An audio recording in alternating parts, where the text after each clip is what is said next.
시청자 여러분 안녕하십니까. 지금부터 저녁견의 안보정론을 시작하겠습니다. 자, 이제 심야 시간이 됐는데요. 제가 오늘 또 이제 시간적 여유가 있어서 바로 이제 엊그제 여러분께 보도해 드렸는데 반응이 아주 좋아요. 그래서 심규진 스페인에 계신 교수님, 그러니까 여러분들 잘 아시다시피 73년생 한동훈 요 책자인데요. 제가 여러분께 이제 화면을 띄워드렸는데 73년생 한동훈 책자가 지금 완전히 베스트셀러를 기록하고 있어요. 연속.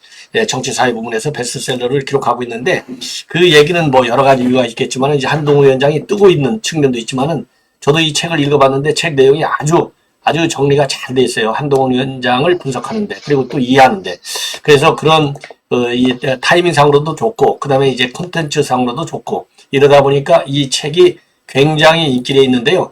자, 댓글도 보면은 뭐 이 책을 사시겠다는 분들도 많은데 주변 분들한테 많이 권유하셔갖고 이 한동훈 위원장 체제가 좀 성공적으로 안착이 돼서 이번 총선에서 크게 기여할 수 있는 길을 만드는데 좀 우리 시청자 여러분들께서 모두가 좀 도와주시면 좋겠다. 자, 그래서요 이제 앞으로도 시간이 나는 대로 우리 심교준 교수님이 이제 언론 정보를 전무를 했고요. 이 정치에 대해서도 박식하고 또 여의도 연구원에서도 또 자문 활동을 하고 있어요. 그래서 현실 정치에 대한 이 해석이 굉장히 정확한 것 같아요. 그래서 제가 앞으로 종종 자주 좀 모실 예정으로 있으니까 우리 시청자 여러분들께서 많이 좀 시청을 해 주시면은 대단히 고맙겠다는 말씀을 드립니다. 자, 그리고 이제 외국에서 이렇게 전화 인터뷰 하기 때문에 나중에 이제 시간이 되면 줌을 통해서 직접 서울에서 보시는 거하고 똑같이 하고요. 이번에는 이제 전화를 통해서 인터뷰를 진행합니다. 자, 이거 안녕하세요. 안녕하세요. 아이고 반갑습니다. 이렇게 시간을 내주셔가지고 예예. 우리 신규 대표님 뭐 감사합니다. 예 오늘 뭐 서울 뉴스를 이제 보셔서 아시겠지만은 요즘 뜨거운 것이 이제 공천 문제가 제일 뜨겁거든요. 그래서 이제 어제 더군다나 이 정청래 마포 지역에 김경률 교수를 공천하겠다. 그래서 이제 뭐 현장에서 이 항의하는 사태도 있었고 그랬는데 하여튼 이렇게 해서 전략 공천에 이제 카드들도 나오고 있어요. 그래서 이제 시스템 공천이라고들 얘기를 많이 하는데 한번 쭉 말씀을 좀 해주시죠. 일단 언론에 이렇게 주목을 끌어가지고 전국이나 그 메시지 주도권을 한동훈 위원장이 이렇게 영리하게 가져간다는 점에서는 100점 만점에 120점을 드리고 싶은데요. 네. 지금 한동훈의 신드롬 그리고 한동훈 장관이 이렇게 이제 새로운 정치 신상품 주목을 많이 받을수록 그렇죠. 그만큼이나 뭐 언론 권력이라던가 기존의 당 생활을 오래 하셨던 당 관료 조직이라던가 그런 쪽에서의 반발도 같이 거세기 때문에 항상 어떤 뭐 신드롬이라든가 그런 현상이 나타나면 기존의 조직이 해체되는 거거든요. 그렇죠. 반발이나 그런 저항이 있기 때문에 이제 아직까지 한동훈 장관이 그런 거를 굉장히 여론전이나 그런 속도전, 메시지의 속도전으로 잘 돌파를 하고 있는데 사실은 그 한동훈 장관 전에도 제가 얘기했지만 비대위원장 이거는 그냥 한동훈 비대위원장이 관계없어요. 한동훈 비대위원장의 입장에서는 그 단기 필마 같은 거잖아요. 기존에 자기가 정치를 오래 하지 않았다는 것이 장점이면서도 또 단점인데 일단 지금의 그 선거전에서는 그걸 장점으로 굉장히 활용하는 거예요. 뭐 예를 들어 뭐 축구로 치면은 이제 골대를 향해서 그냥 이게 잡으면 안 하고 그냥 골대를 향해서 그냥 가는 거죠. 기동성을 가지고. 그래서 이제 단기 필마고 뭐 딸린 식구들도 없고 뭐 자기가 이렇게 아쉬운 게 없으니까 불필마도 하면서 몸을 가볍게 하면서 이 적진으로 이렇게 활강하듯이 그런 속도전과 공중전을 잘 보여주고 있는데 그런 굉장히 이제 그 언론이라든지 기존의 정치권에서는 그런 거에 대한 저항도 심하기 때문에 지금은 시간이 없기 때문에 그런 거에 대해서 다 일일이 좀 디테일하게 세심하게 그렇게 할 수 있는 여유가 좀 없는 상황인 거죠. 그래서 뭐 이번에 김경률 회계사의 출마 자체를 언론에 되게 관심을 끌고 노이즈 마케팅도 굉장히 효과적인 마케팅 수단이거든요. 그래서 김경률이라는 사람에 대한 주목도를 굉장히 높여놨어요. 그런 식으로 한동훈 장관이 죄송해요. 한동훈 비대위원장이 이렇게 딱 깜짝 이벤트를 해서 그런데 또 원희룡 장관 그 출마도 굉장히 그 뭐랄까요 그 쇼맨십이 극대화돼가지고 그 투샷 같은 것도 되게 굉장히 임프레시브했다. 그렇게 이제 보여지는데 문제는 이제 기존의 정치 구조에 있던 분들이 반발을 막 하잖아요. 왜 저렇게 뭐 상의도 없이 이렇게 하냐. 근데 좀 그게 맞는 말이긴 하지만 그런 것까지 다 하다 보면 이런 그 언론에 이렇게 소구하는 그런 영향력이 약화되는 단점이 있는 거예요. 네네. 그래서 약간 그 예전에, 그러니까 그 지금 한동훈 비대위원장이 보여주고 있는 이런 속도전이라든지 빠른 그 언론전, 그리고 이벤트 정치 이런 것들이 상당히 그 분위기나 편을 이렇게 주도하는 데 굉장히 효과적이고, 그리고 기존의 이제 국민의힘의 그런 되게 좀 어르신 정치라고 해야 될까요? 네. 약간 기존의 보수 정치에서 보지 못했던 활력, 그런 것들을 많이 이제 가져오고 있고, 그런 것을 사실은 예전에 제가 얘기했지만 이준석 씨가 당대표 하던 시절에 이게 젊은 당대표한테 요구했던 것들, 기대했던 것인데 그런 것들을 좀 잘 하고 있는 것 같아요. 네. 그래서 뭐 그런 점에 대해서는 이제 뭐 좀 약간 아쉬워하시는 분들도 있지만 전반적으로는 국민의힘이나 이건 총선 지형에 좋게 이제 작용이 되고 있는데, 제가 조금 우려스러운 거는 지금 많이 보수층에서도 우려를 하고 있는데, 일단 그 김건희 여사가 그 함정 취재, 함정 몰래 카메라에 찍혔다는 것 자체에 대해서 사실은 뭐 원래부터 중도층에서 그 김건희 여사에 대한 그 호감도가 되게 나빴었는데, 그거는 이제 좌파 쪽에서 하도 그런 뭐 루머 같은 걸로 많이 이제 이미지를 악마화해서 그런 측면이 있었는데, 이번에 그 특검 외에도 이번에 그 뭐죠, 그 저 함정 몰카에 대해서는 보수층 내에서 굉장히 뭐 실망하거나 그 거부감을 갖는 분들이 굉장히 많으시더라고요. 제 주변에도 보면은.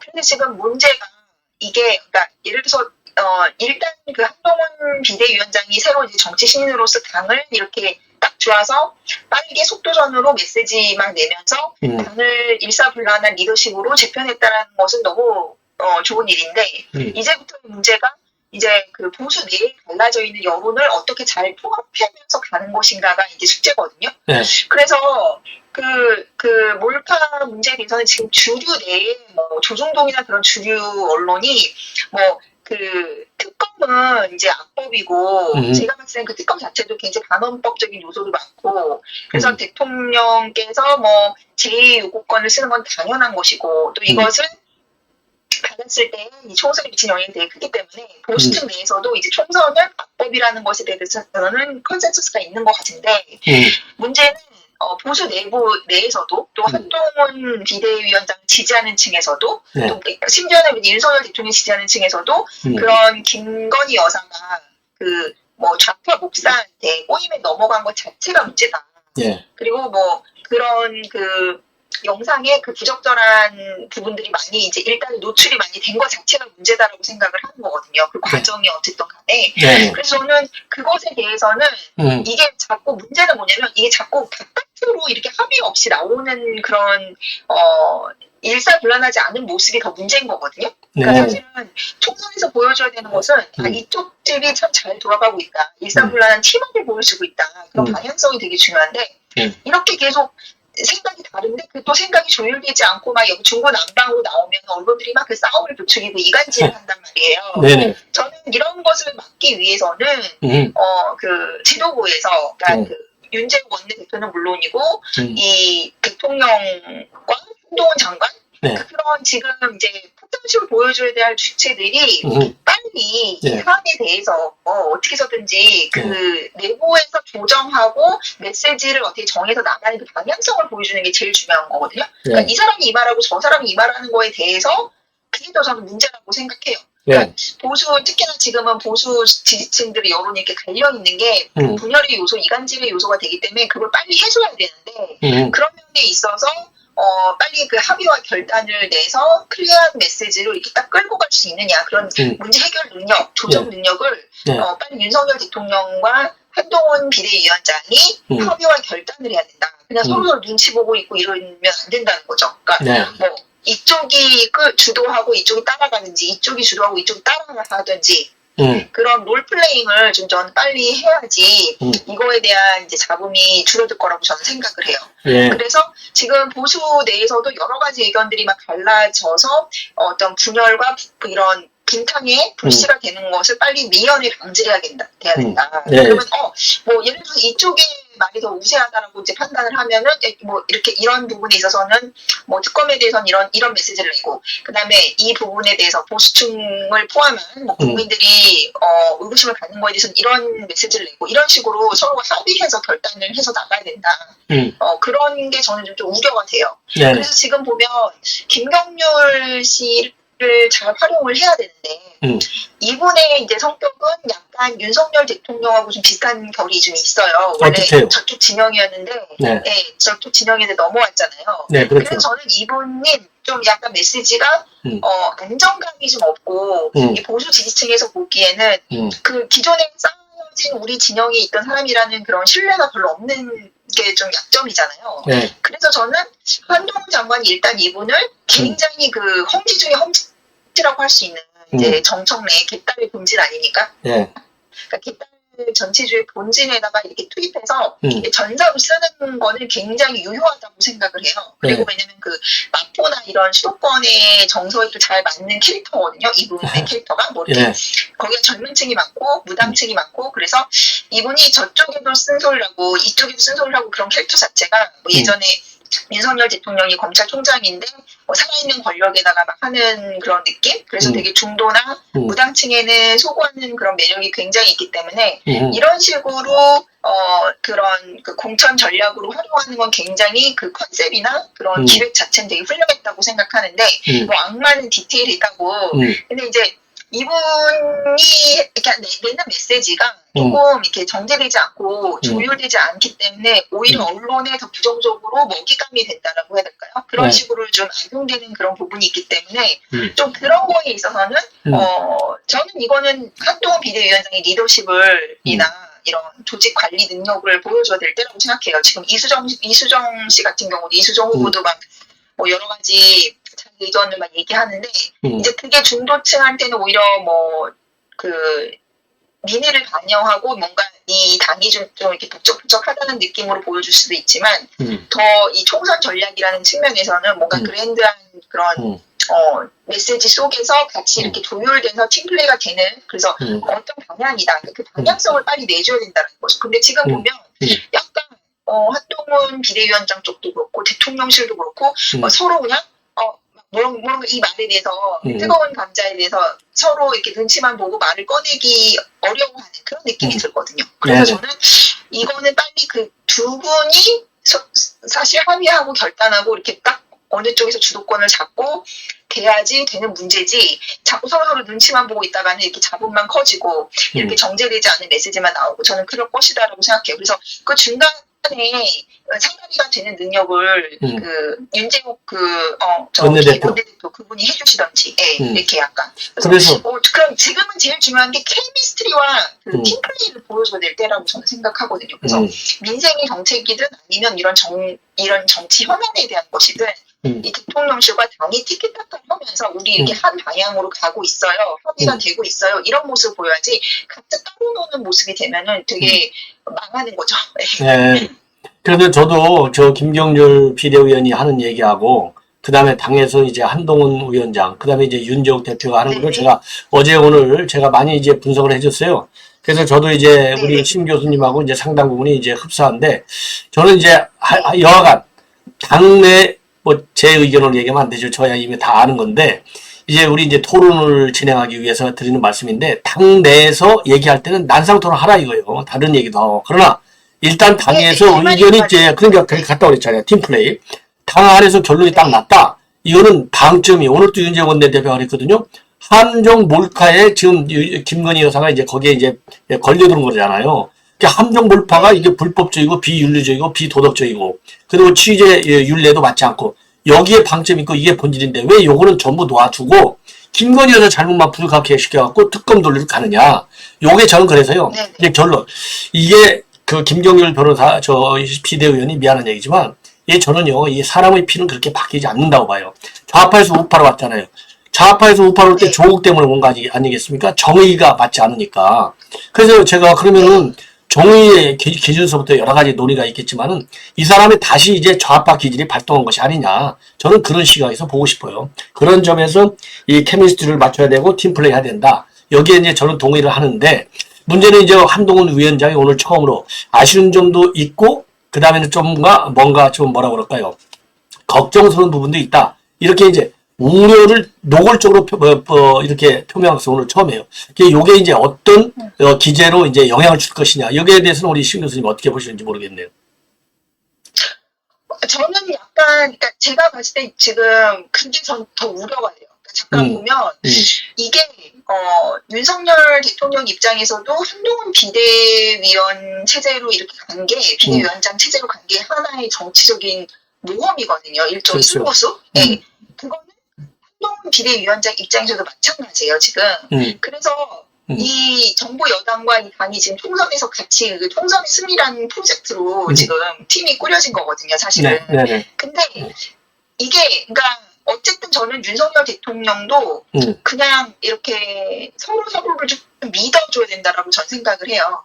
이게 서로 이게 그 속담 있잖아요. 왜 상공이 너무 많으면 배가 산으로 간다고. 그렇죠. 그러니까 저는 오히려 이제 한동훈 비대위원장이 윤석열 대통령하고 검찰에서 일을 해봤기 때문에 오히려 더 이렇게 자기가 생각하는 부상을 말하지 못할 직접적으로 말하지 못할 가능성도 되게 크다고 생각하거든요. 그래서 저는 일단 그래서 뭐 그 윤재욱 그 원내대표 그런 분들이 중간에서 잘 조율하는 역할을 저는 하는 게 필요하다고 생각하고 그리고 일단은 저는 윤석열 대통령이든 한동훈 비대위원장이든 어쨌든 결단을 해서 이 사안이 제가 제일 아이디어라다고 생각하는 거는 이런 정치 현안이나 이런 거에 대해서는 한동훈 장관이 잘 결단을 딱 해가지고 뭐 김경률 비대위원이든 뭐든 비대위원이나 이 당내 이 여론을 자기가 딱 메시지 길을 내고 그 다음에 이제 그 물밑에서 그 윤석열 대통령이랑 뭐 서로 조율을 하든 합의를 하든 서로 그래서 같이 결단을 하는 그런 식의 모습을 보여주는 게 맞고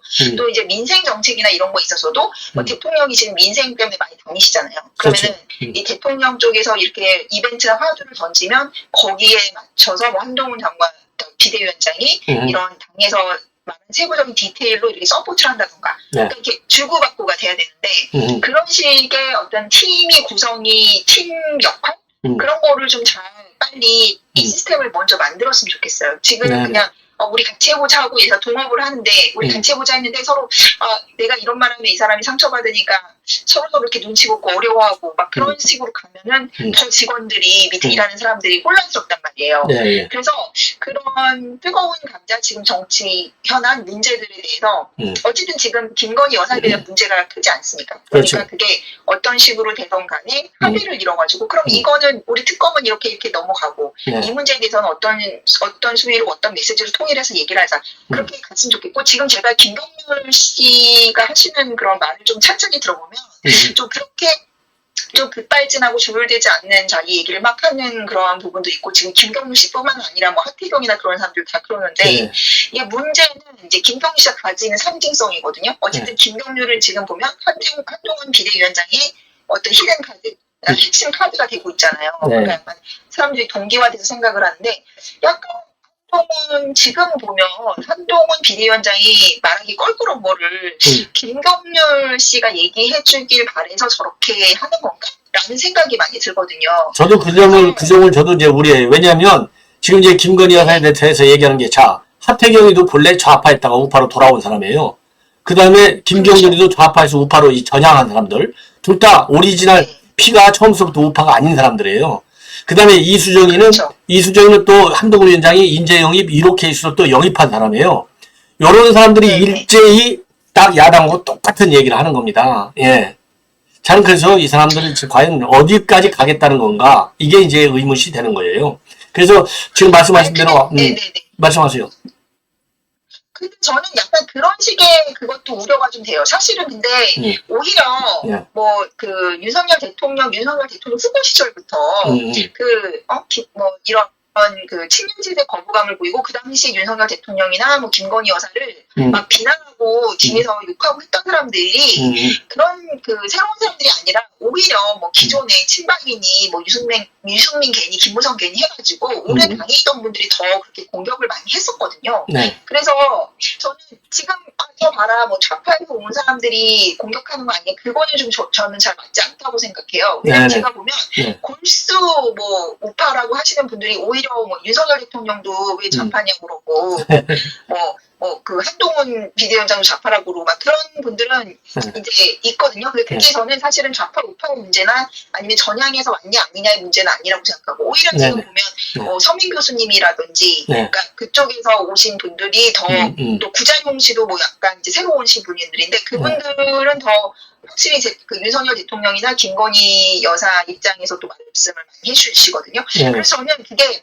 그런 식으로 얘기하면 또 분란의 소지만 될 뿐이고 뭐 전향한 사람들을 믿을 수 없다 그건 아닌 것 같아요. 오히려 전향하신 분들이 더 확실하게 이 민주당에 맞서서 더 싸우고 확실히 전선을 긋는 부분도 있기 때문에 그리고 또 하나는 제가 봤을 때는 오히려 되게 정통적인 보수 쪽에 계신 분들 특히 좀 여성분들이 더 그러시더라고요. 확실하게 이제 윤석열 대통령이나 이 국민의힘을 지지를 하는데 그렇지만 그 여사님의 그 동영상이나 뭐 이런 거에 대해서 굉장히 엄청 실망했고 너무 이 일이 너무 발목을 잡는 게 너무 화가 난다. 이 보수당이 해가 되는 게 그렇게 생각하시는 분들 많거든요. 그거를 이렇게 무시하고 지나갈 수 있는 부분은 아니라고 저는 생각해요. 그래서 이제 문제는 그럼 어떤 식으로 할 건지에 대한 그래서 이 다양한 주체들의 합의를 해야 되고 그래서 어떤 사람이 이 대화를 주도해가지고 합의를 이끌 것인가. 왜냐면 그게 없어버리면은 이게 뭐 이런 식으로 처음에는 이제 저 한동훈 비대위원장이 출발했을 때 정권 심판론은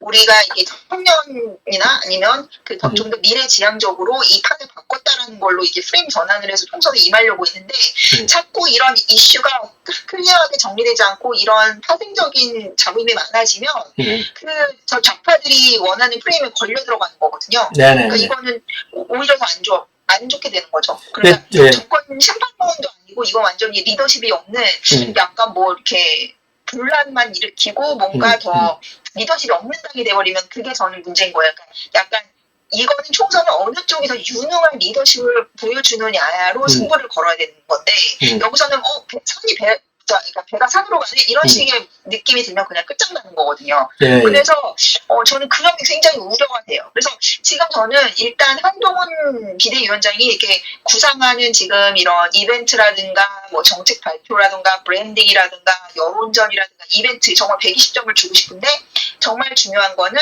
이 정치 현안 특히 이제 이 여사 문제에 대한 확실한 분마리스를 하고 넘어가는 거 그거는 확실히 문제인 것 같아요. 그러니까 저는 지금 제게 보면 주도권이 많이 한동훈 비대위 쪽으로 많이 넘어갔잖아요. 지금 보면 왜냐하면 그 시스템 공천이나 이런 것도 굉장히 지금 반응이 좋거든요. 그리고 여러 가지로 지금 합격점을 받았기 때문에 일단 한동훈 비대위원장은 보수 내에서의 주도권을 잡았다고 저는 생각해요. 그러니까 자꾸 아니 뭐 한동훈 개인만 인기가 올라가고 뭐 당 지지율은 왜 저래?